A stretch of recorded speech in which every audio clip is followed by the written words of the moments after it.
MOREH town the logi WANGMADA CHANGLAKTUNA LEIRIBA MYANMAR gi Kuki Shing Asi Haijin Toushinabada Lamba Leitre HAINA Manipur LEINGAK ki CAF and PD Minister Susindro na PHONGDORAKLI wafam masing asi Minister Susindro gi mideng makhada Imphal East ki Deputy Commissioner galoina na Porompat Laiba Veterinary Gas House ta hangba Relief Camp ta changjafam lawriba inmate sing the Special Job Card ki kosumal changlakadaba bank passbook sing beneficiary sing da Toushinabagi thoramda mahangna phongdokhibani thoramadu Minister Susindro na hai MOREH town da logi WANGMADA CHANGLAKTUNA LEIRIBA MYANMAR gi Kuki Shingna maidai gi yum kaya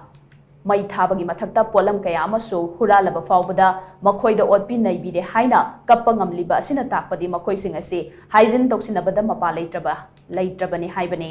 hauzik thogliba lan asi popi thaba thingluba narco terrorist singi lambi kakthatpa amadi lona yadaba lalon itiki thabak singda ayetpa pirubagi mayokta chatharakpani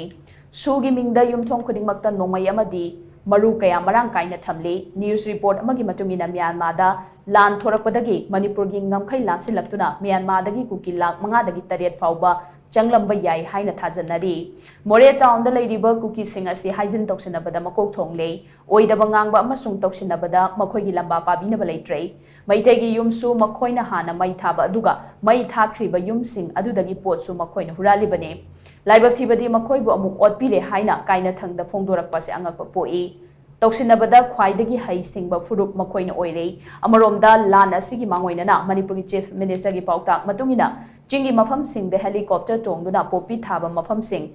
aerial survey tauki survey aduda ukiba chingi maru koklaba mafam sing asi su kaudri pumnamak asi mahosagi fibam da halakna balengakna hotnakhibani haujiksu state asida tangdu leitaba halakna bamadi miyami yai fana balengakna ngamba thakta hotnari haina Minister Susindro na makhata na phongduki Aidi MOREH da leiba isinau sing ta siang na ka dadi ko aidi marinjen leiba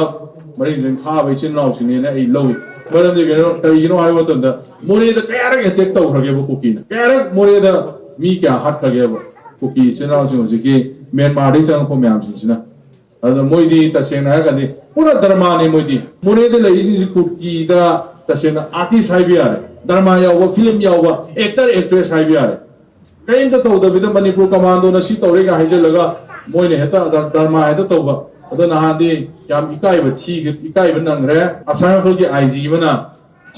sumba amta leite ako isa yaw na coming operation chathari ni MOREH da haiba poto madu akoi na han chengtor ki bodo hai gi poto yam ikai ni ayoba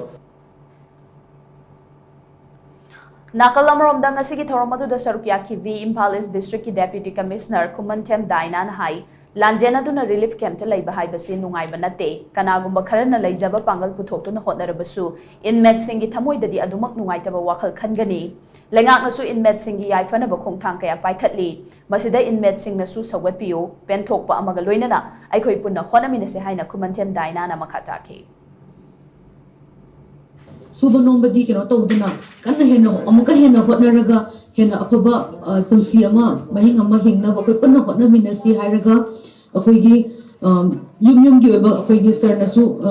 mayama kento birani duga winter gi oina su requirement ama government side tegi akoigi blanket pitok chare degi thermal flask na chingba akoi adom pizarakani duga jum akoigi pochai thamna ba akoigi box bright na chingba so akoigi at government side tegi akoina relief camp ki miyoi singda akoi athubida yendok charake yamasu yam just pedok piduna akoigi matam khara sidi akoi khangmin